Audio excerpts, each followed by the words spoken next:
Well, ex-boyfriend. Before the Bloodshots grabbed, Roland was getting intel on the vault and what Jack plans to do with it. You have to find him. I gotta head back to Sanctuary, keep the city in one piece while Roland's away. But first, I'm gonna teleport you into the Bloodshot stronghold. That's where they're keeping Roland.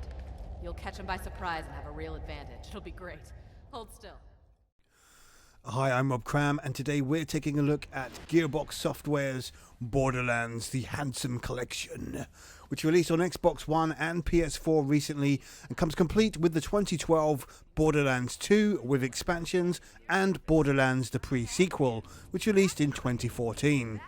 Sadly, to make the collection complete, there's the omission of the original Borderlands game, which is a shame, but at least with these two games that tie in with each other as far as the story goes, means you'll get lots of bang for your buck regardless.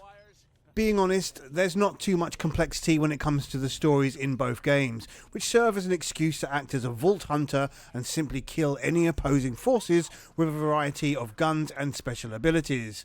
In a nutshell, across the two games, this is what you'll be doing set in an open world environment. Throw in a bit of vernacular combat and you've got a veritable playground of relentless action.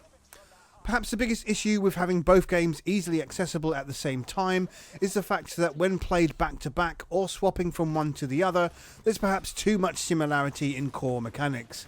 A sense of repeating the same tasks in a different location sets in, and the word repetitive has to be mentioned here.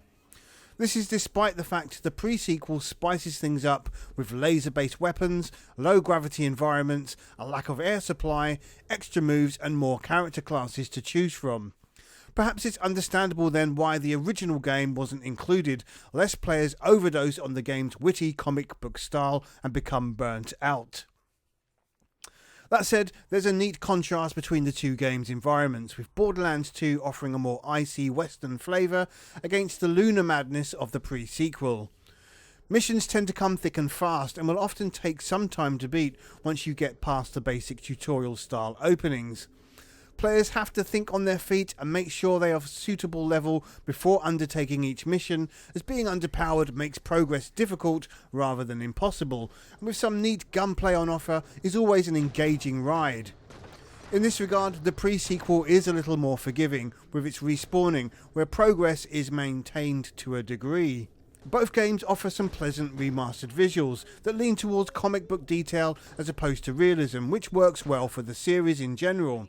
There's a vast selection of larger-than-life characters to interact with, which means you're constantly meeting someone new, whether that's a friendly ally seeking assistance, normally requiring you to fetch items and do all the grafting, or one of the many boss characters who are well designed and make for welcome opposition. You can't really fault the visual style here, as it looks great, with a reasonable high frame rate and sharp edges. However, the pre-sequel suffers from incredibly annoying screen tearing, which isn't limited to a few locations, but present throughout most of the game. This is a real letdown and devalues the package in its current form. Audio is of a good standard in a tongue-in-cheek way, and it's interesting to see the contrast between the characters across both games, where the pre-sequel has a more Australian flavour due to where the game was developed. Sound effects are solid, as is the sparse music, which kicks in at opportune moments. In terms of playtime, the game feels endless, especially when played back to back. You've got hours of levelling up to gain skills, and untold side missions, challenges to dip into outside of the main missions. Whilst the game is perfectly fine as a solo experience, there's the option to go co-op with up to 3 other players, both locally or online, making the game come alive as a shared experience. The onus on finding better weapons is an underlying theme, and a motivation to keep pressing on if you're this way inclined. Borderlands The Handsome Collection joins a growing list of remastered games for current-gen consoles, and is a welcome game, but is plagued by performance issues which really need to be addressed in the pre-sequel portion of the package.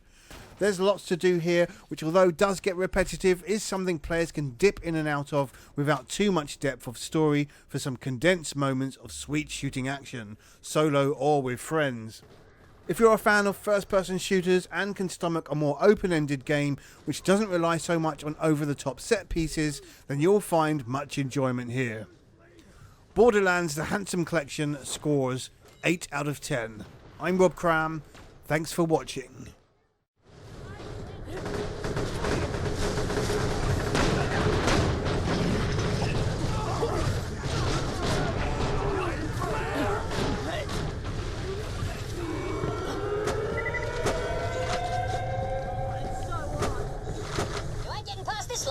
Yeah, they're gonna make you so dead. She was a badass. No, she wasn't. Yes, she was. Oh, in that case, no as well. Old Hunter's still coming, Red. Just in time for tea.